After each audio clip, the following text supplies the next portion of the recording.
Students, today I started chapter 2 of physics. ठीक है, आज हम फिज़िक्स का चैप्टर 2 स्टार्ट करेंगे, जिसमें साइंस का अगर हम चैप्टर देखें तो 12 है और फिज़िक्स का चैप्टर देखें तो 2 है, जिसका नेम है इलेक्ट्रिसिटी। ओके, इलेक्ट्रिसिटी नेम है। तो इस चैप्टर में हम इलेक्ट्रिसिटी के बारे में पढ़ेंगे, करंट के बारे में पढ़ेंगे, इलेक्ट्रिसिटी के बारे में पढ़ेंगे, पोटेंशियल डिफरेंस, इन्हीं सब चीज़ों के बारे में हम इस वीडियो में पढ़ेंगे। तो इस वीडियो में तो पार्ट 1 है, जिसमें आपको थ्योरेटिकल पोर्शन मिलेगा, और नेक्स्ट वीडियो में भी आपको थोड़ा सा जो इसके बाद का थ्योरेटिकल पोर्शन है वो मिलेगा, एंड जो आपकी थर्ड वीडियो होगी इसी चैप्टर की, उसमें आपको न्यूमेरिकल्स मिलेंगे। तो चलिए देख लेते हैं कि इस चैप्टर में है क्या। इलेक्ट्रिसिटी। तो इलेक्ट्रिसिटी क्या होता है? इट इज़ द प्रेजेंस और फ्लो ऑफ चार्ज। ठीक है, जिस तरीके से फ्लो ऑफ चार्ज होता है, चार्ज का जैसे ही फ्लो होना शुरू हो जाता है तो उसी को हम क्या बोलते हैं? ये क्या है? इलेक्ट्रिसिटी है। इसके बाद इलेक्ट्रिसिटी के बाद क्या है कि चार्ज क्या होता है। ठीक है, तो यहाँ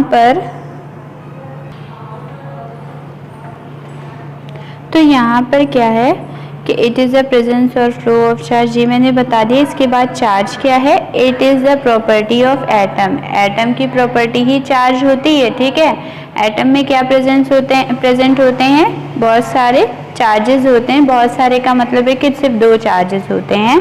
first is positive and second is negative.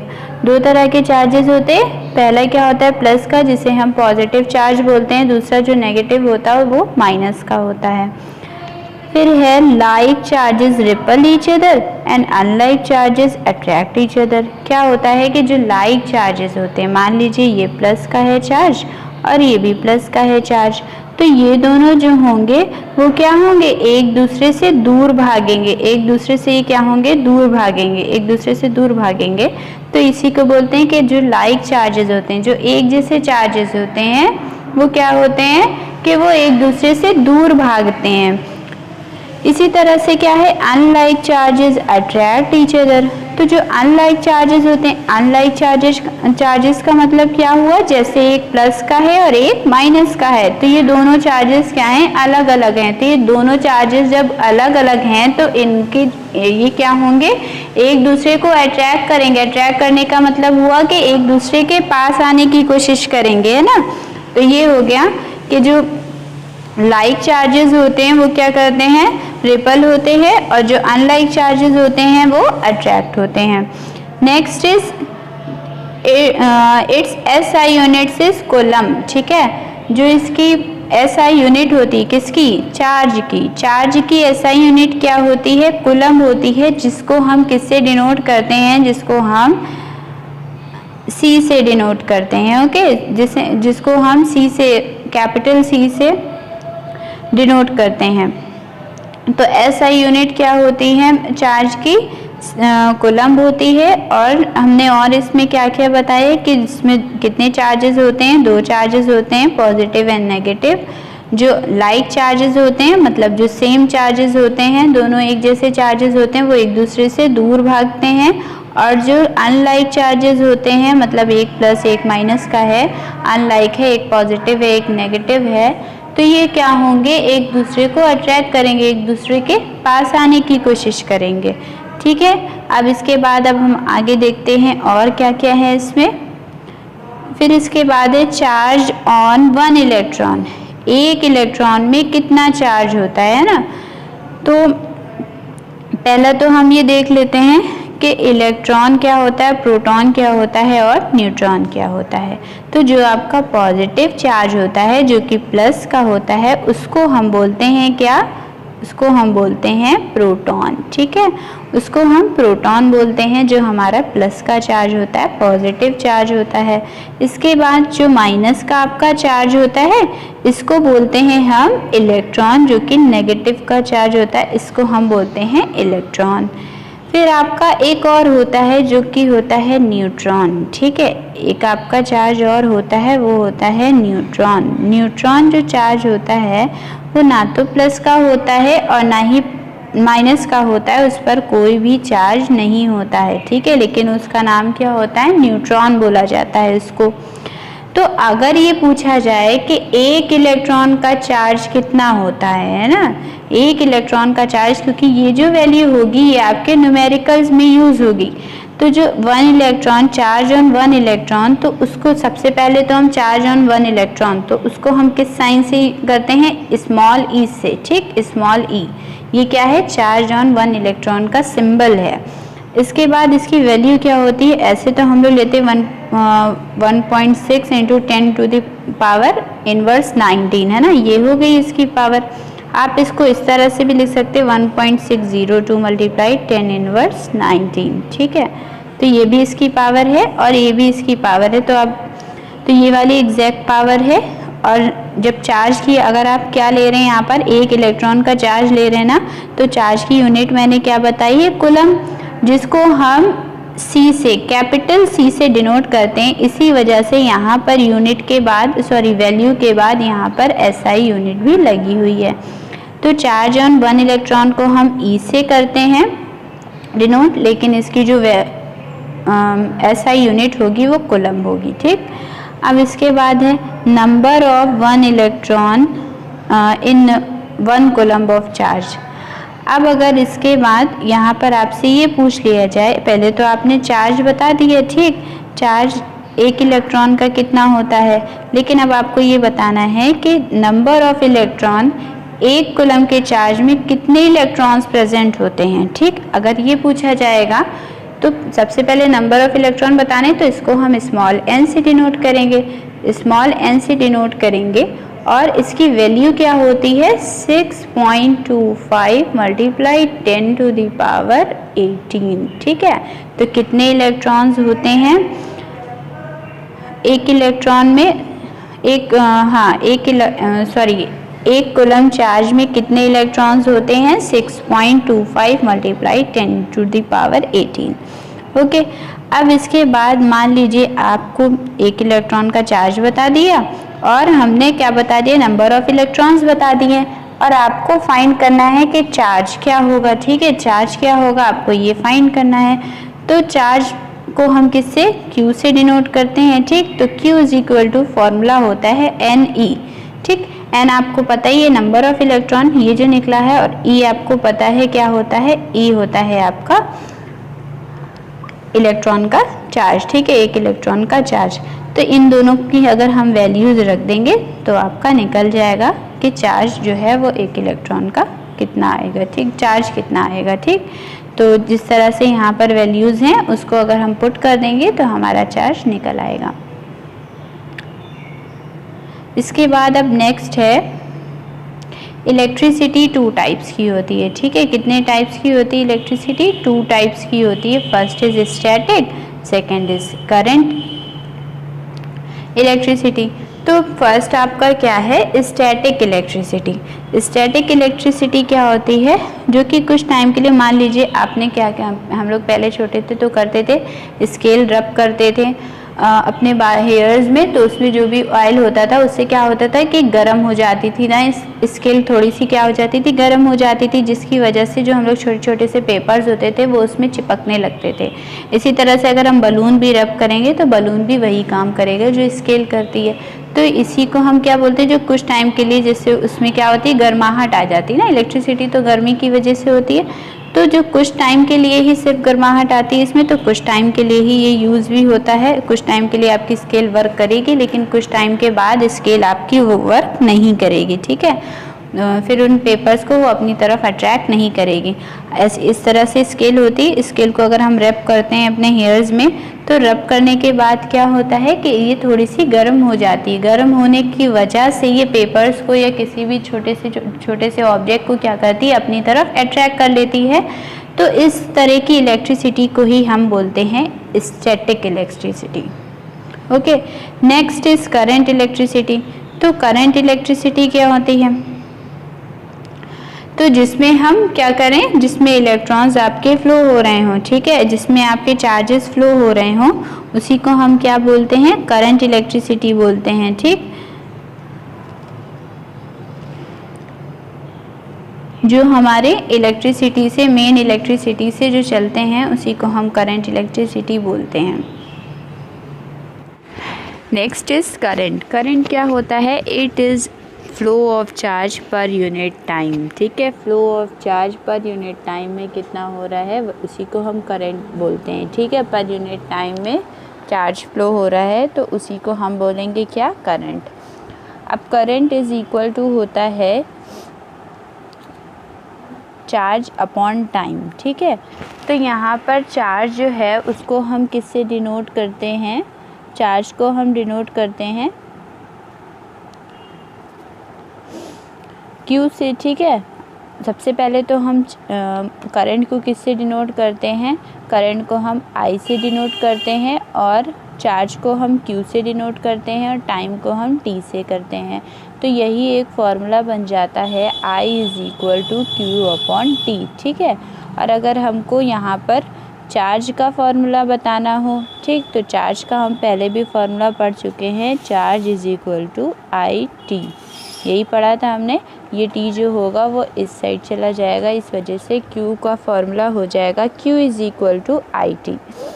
तो यहाँ पर इसके बाद I क्या होता है? करंट होता है। ठीक है, यही सारी चीज़ें यहाँ बता दी गई हैं। Q क्या होता है? Charge on 1 electron in coulomb होता है और T क्या होता है? टाइम होता है। इसके बाद करंट की और सारी भी कुछ इन्फॉर्मेशंस है। वो क्या है कि 1 मिली एम्पियर जो होता है वो कितना होता है? 10 इनवर्स 3 एम्पियर करंट। ठीक है, ये सारी वैल्यूज़ दी गई हैं, इनको आप अच्छे से याद कर लीजिएगा। इसके बाद है SI यूनिट करंट की क्या होती है? हर एक की SI यूनिट होती है ना, सभी की। तो करंट की SI यूनिट क्या होती है? एम्पियर होती है। ठीक, एम्पियर को हम किससे डिनोट करते हैं? कैपिटल A से डिनोट करते हैं, स्मॉल नहीं होगा यहाँ पर, कैपिटल A होगा। इसके बाद current is measured by ammeter. और अगर हमें करंट मापना हो तो वो हम कौन सी डिवाइस से मापेंगे? एमीटर से। अब हम पढ़ लेते हैं कि एमीटर कौन सी डिवाइस होती है, उसमें क्या होता है जिससे हम करंट नाप सकते हैं। तो एमीटर क्या होता है? It has low resistance. ठीक है, एमीटर का जो रेजिस्टेंस होता है वो बहुत ही, it always conducted in series. ठीक है, जो इस कनेक्ट जो होता है एमीटर वो यहाँ पर, तो यहाँ पर हम इसको एक एग्जाम्पल की हेल्प से समझ सकते हैं। जैसे मान लीजिए ये हमने एक डायग्राम बना लिया है। इस डायग्राम में कैसे कैसे क्या क्या है? सबसे पहले ये जो आपका है ये आपका बल्ब है। ठीक है, बल्ब के बाद ये जो आपका है वो क्या है? ये की है, स्विच है। ठीक है, स्विच ऑन ऑफ वाली। इसके बाद ये जो आपका है ये क्या है? बैटरी है। बैटरी के 2 साइड्स होते हैं, एक पॉजिटिव होता है और एक नेगेटिव होता है। इसके बाद यहाँ पर आपका एमीटर कनेक्ट है। ठीक है, तो एमीटर ये माइनस का है और ये प्लस का है। तो एमीटर में भी 2 साइड्स होती हैं, एक प्लस का होता है, पॉजिटिव होता है, और एक माइनस होता है।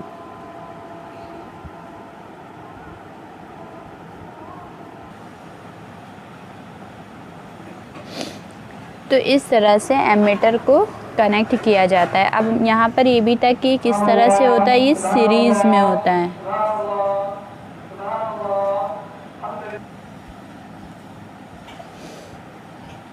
एमीटर को सीरीज़ में कनेक्ट करने का मतलब होता है कि बैटरी का भी पॉजिटिव साइड और एमीटर का भी पॉजिटिव साइड यहाँ पर कनेक्ट हो रहा है। और ये जो एमीटर कनेक्ट है वो बल्ब के सीरीज़ में कनेक्ट है ना, इस तरह से कनेक्ट है। यहाँ एमीटर है और यहीं पर क्या है? बल्ब है। इस वजह से इसको सीरीज़ में कहा जा रहा है, जैसा आपको इस फिगर में भी देखने को मिल रहा है। इसके आगे अभी जब हम वोल्ट मीटर पढ़ेंगे तो उसमें सीरीज़ में नहीं, उसमें जो है पैरेलल कनेक्ट होगा वोल्ट मीटर। ठीक है, तो उसमें आपको समझ में आ जाएगा कि हम क्या बोल रहे थे।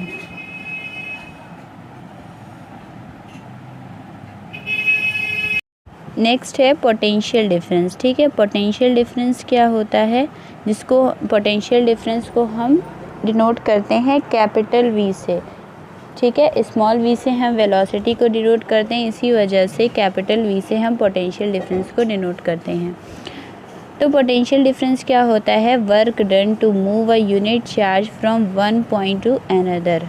एक पॉइंट से दूसरे पॉइंट तक जाने में जो हमें वर्क डन होता है उसी को हम क्या बोलते हैं, पोटेंशियल डिफरेंस बोलते हैं। मान लीजिए ये पॉइंट ए है, ये पॉइंट बी है, यहाँ से यहाँ तक जाने में जितना भी वर्क डन होगा उसी को हम क्या बोलेंगे, पोटेंशियल डिफरेंस बोलेंगे। इसके बाद क्या है, पोटेंशियल डिफरेंस क्या होता है, वर्क अपॉन चार्ज। जिस तरह से आपकी ये डेफिनेशन थी उसी तरह से आपका फॉर्मूला भी बन जाएगा। पोटेंशियल डिफरेंस को हम कैपिटल वी से डिनोट करते हैं, वर्क को हम W से डिनोट करते हैं और चार्ज को हम Q से डिनोट करते हैं। इसी तरह से ये आपका फॉर्मूला हो गया V = W अपॉन Q। इसके बाद नेक्स्ट क्या है, SI unit of potential difference is volt. ठीक है, SI यूनिट क्या होती है पोटेंशियल डिफरेंस की, वोल्ट होती है, जिसको हम कैपिटल V से डिनोट करते हैं।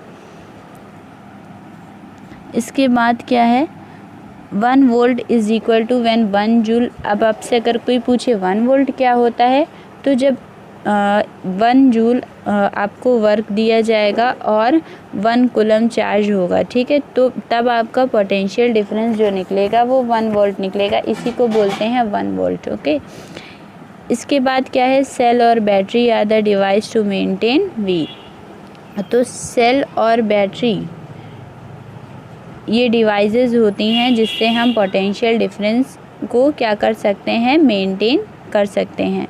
इसके बाद क्या है, potential difference is measured bye volt meter. Potential difference जो होगी वो उसको हम किस तरह से मेजर कर सकते हैं, वोल्ट मीटर की हेल्प से। जिस तरह से हम करंट को मेजर कर रहे थे एम मीटर से, उसी तरह हम पोटेंशियल डिफरेंस को वोल्ट मीटर की हेल्प से मेजर कर सकते हैं। तो अब हम यहाँ पर पढ़ेंगे कि वोल्ट मीटर क्या होता है।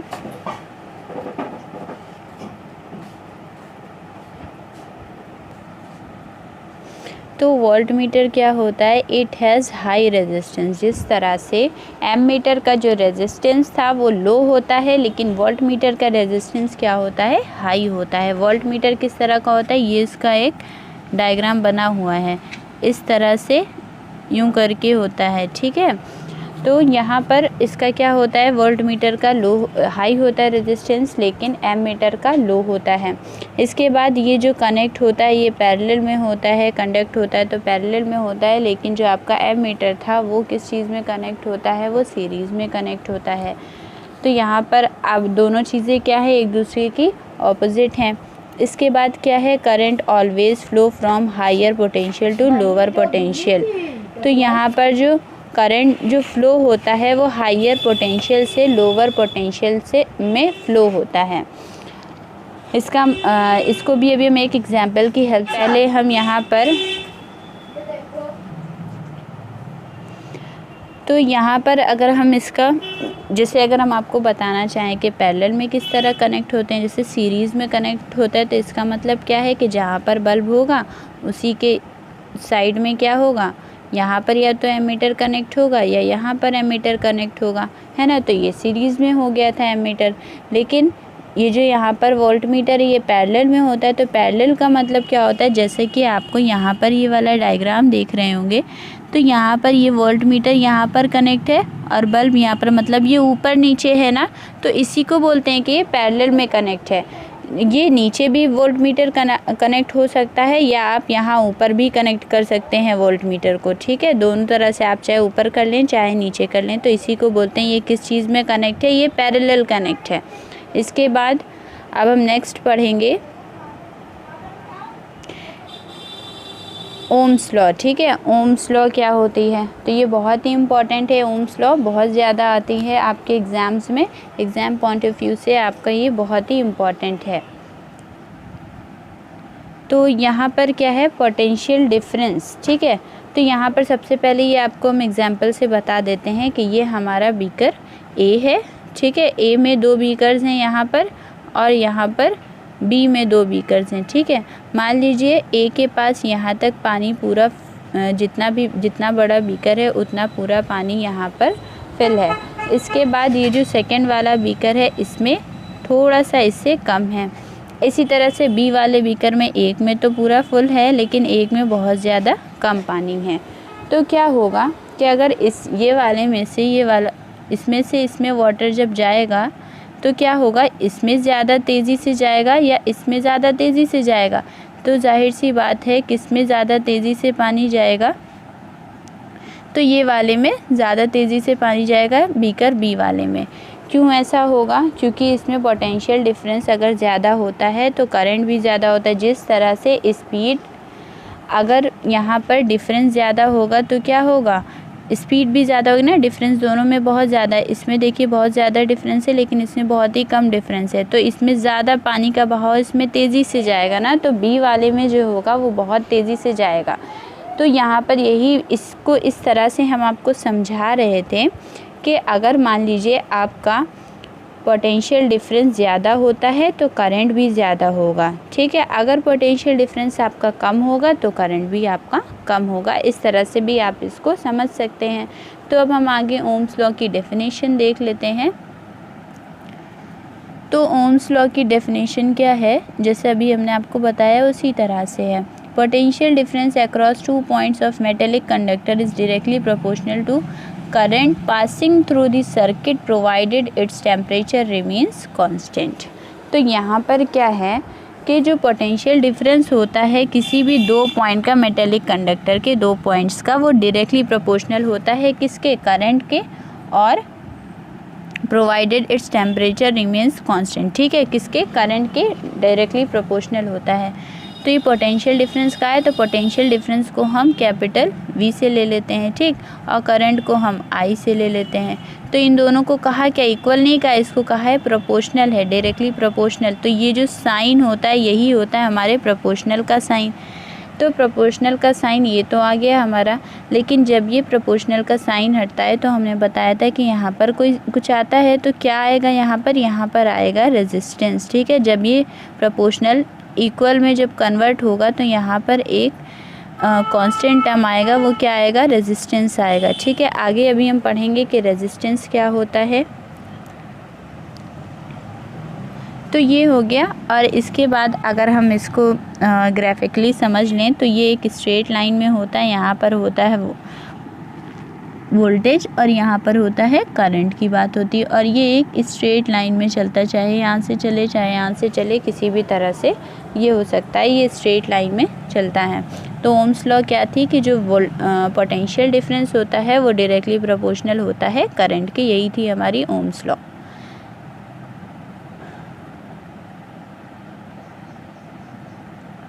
अब इसके आगे हम क्या पढ़ेंगे कि रेजिस्टेंस, बहुत देर से रेजिस्टेंस का नाम आ रहा था, तो रेजिस्टेंस का मतलब क्या होता है, तो रेजिस्टेंस का मतलब होता है it is the property of conductor resist the flow of charge. Resist का मतलब क्या होता है, रोक देना ना, किसी चीज़ को रोकना, बढ़ने से आगे रोक देना। तो रेजिस्टेंस क्या होता है, किसी भी कंडक्टर में चार्ज के फ्लो को रोकने वाला गुण ही रेजिस्टेंस कहलाता है, ठीक है। चार्ज का जो फ्लो ऑफ चार्ज होता है उसको कम करता है, उसको रोकता है, इसी को हम रेजिस्टेंस बोलते हैं, ठीक। SI यूनिट क्या होती है, SI यूनिट सभी की हम पढ़ते हैं, तो जो रेजिस्टेंस की यूनिट होती है SI, उसको हम ओम कहते हैं, ठीक। उसका सिंबल जो होता है इससे हम रिप्रेजेंट करते हैं। अब ये जो आपने इससे पहले अभी ओम्स लॉ में क्या पढ़े, ये पढ़ा था ना आपने, V = IR, है ना, V = IR पढ़ा था। लेकिन अगर हमें सिर्फ रेजिस्टेंस का फॉर्मूला चाहिए हो तो हम क्या करेंगे, तो ये जो I होगा वो V के डिवाइड में चला जाएगा, तो R = V/I, यही तो फॉर्मूला किसका बन जाएगा, R का, मतलब रेजिस्टेंस का फॉर्मूला बन जाएगा। इसके बाद क्या है, रोस्टॉट, ठीक है। रोस्टॉट किसे कहते हैं, it is an electronic device use to control the current by varying the resistance.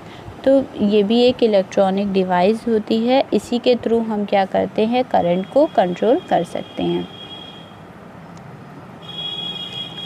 Next इसके बाद आपका आता है resistance of conductor dependence on these factors, ठीक है। रेजिस्टेंस जो होता है वो कंडक्टर्स का वो बहुत सारे फैक्टर्स पर डिपेंड होता है, तो वो कौन कौन से फैक्टर्स होते हैं अब हम ये पढ़ लेते हैं, ठीक है।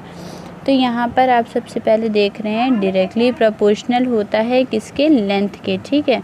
जो रेजिस्टेंस होता है वो डायरेक्टली प्रोपोर्शनल होता है लेंथ ऑफ कंडक्टर। मान लीजिए ये आपका यहाँ पर कंडक्टर हमने बना दिया है, ठीक है। तो कंडक्टर बना दिया है,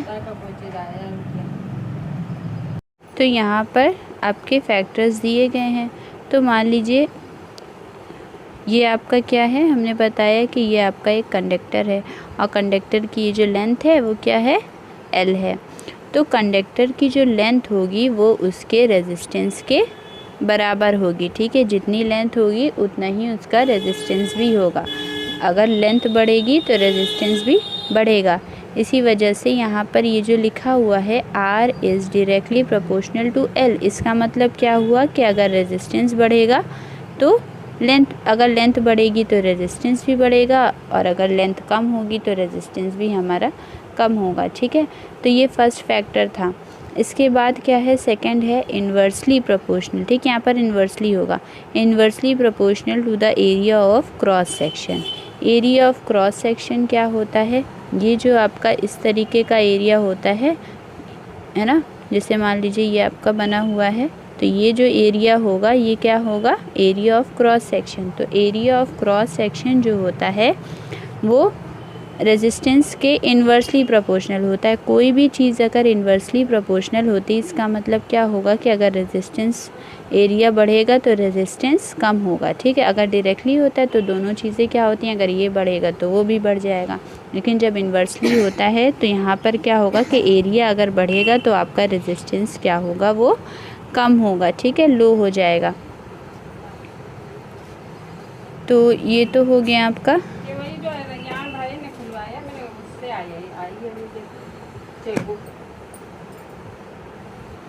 इसके बाद आपका थर्ड फैक्टर क्या है, नेचर ऑफ मटेरियल, ठीक है। नेचर ऑफ मटेरियल का क्या मतलब हुआ कि जो मटेरियल पे भी डिपेंड करेगा कि रेजिस्टेंस कम होगा या ज़्यादा। जैसे मान लीजिए सिल्वर है, तो सिल्वर का जो रेजिस्टेंस होगा वो लो होता है एज़ कम्पेयर टू आयरन, क्योंकि आयरन का जो रेजिस्टेंस होता है वो हाई होता है। तो यहाँ पर जो रेजिस्टेंस होगा, तो अभी हम आपको ये भी बताएंगे कि ये जो कम ज़्यादा हम बता रहे हैं कि सिल्वर का कम होगा और आयरन का ज़्यादा होगा, तो वो कैसे होगा।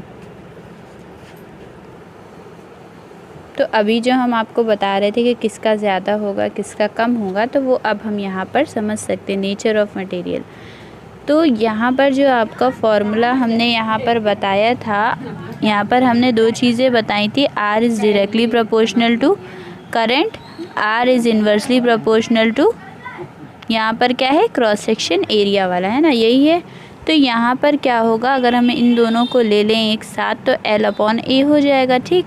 इसके बाद जब यहाँ पर ये प्रपोर्शन का साइन हटेगा तो यहाँ पर कुछ ना कुछ कांस्टेंट आता है, तो यहाँ पर जो कांस्टेंट आएगा वो रो आएगा, ठीक है, रो कांस्टेंट आएगा। तो जो भी लिमिटेड करंट को पास होने दे, ठीक है, तो यही होता है रेजिस्टर, ठीक। रो क्या होता है, रो ही होता है हमारा रेजिस्टिविटी। किसी भी मटेरियल की रेजिस्टिविटी कितनी है, किसकी कम है किसकी ज़्यादा है, तो हम इससे पहचान सकते हैं कि किसकी कम है और किसकी ज़्यादा है। तो यहाँ पर जो रेजिस्टिविटी दिया गया है तो उसको भी हम देख लेते हैं। It is the fundamental property of material that resist the flow of electric current. तो क्या होती है रेजिस्टिविटी का मतलब क्या होता है कि ये एक ऐसी फंडामेंटल प्रॉपर्टी होती है जो किसी भी मटेरियल का फ्लो ऑफ इलेक्ट्रिक करंट जो है वो रेजिस्ट कर सकती है, मतलब रोक सकती है। इसकी जो SI यूनिट होती है वो क्या होती है, ओम मीटर होती है, ठीक है। रेजिस्टेंस अलग था और रेजिस्टिविटी अलग है। रेजिस्टेंस क्या था, जो सिर्फ और सिर्फ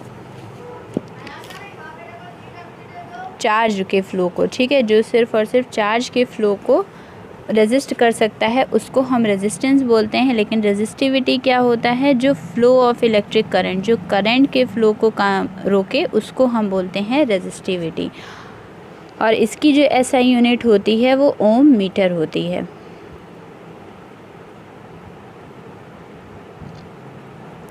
और ये एक कांस्टेंट टर्म होता है, ठीक है। Range of resistivity of metal and alloy is 10⁻⁻8 to 10⁻⁻6 ohm metre. ये रेंज होती है रेजिस्टिविटी की किसी भी मेटल की, वो ये होती है। और नॉन मेटल की जो होती है वो इंसुलेटर्स, एक होते हैं कंडक्टर्स, एक होते हैं इंसुलेटर। कंडक्टर वो होते हैं जिनमें हम करंट फ्लो करवा सकते हैं जैसे कोई भी मेटल, और इंसुलेटर्स जिसमें करंट फ्लो नहीं होता है जैसे कोई भी प्लास्टिक हो गई, बुक हो गई, इन सब चीज़ों में क्या होता है, ये सब इंसुलेटर्स होते हैं और इनमें करंट फ्लो नहीं। इसके बाद है तो हमने क्या बताया, इंसुलेटर्स होते हैं और एक कंडक्टर्स होते हैं। तो दोनों की जो रेंज ऑफ रेजिस्टिविटी होती है दोनों की ही यहाँ पर डिफरेंट होती है, ठीक है। इसके बाद copper and aluminium use to electrical transmission as they have low resistivity. लेकिन यहाँ पर जो कॉपर और एल्यूमिनियम होते हैं, ठीक है, ये इलेक्ट्रिकल ट्रांसमिशन के लिए तो यूज़ किए जाते हैं, लेकिन इनकी जो रेजिस्टिविटी होती है वो कैसी होती है, लो होती है। alloy used in electrical heating devices as their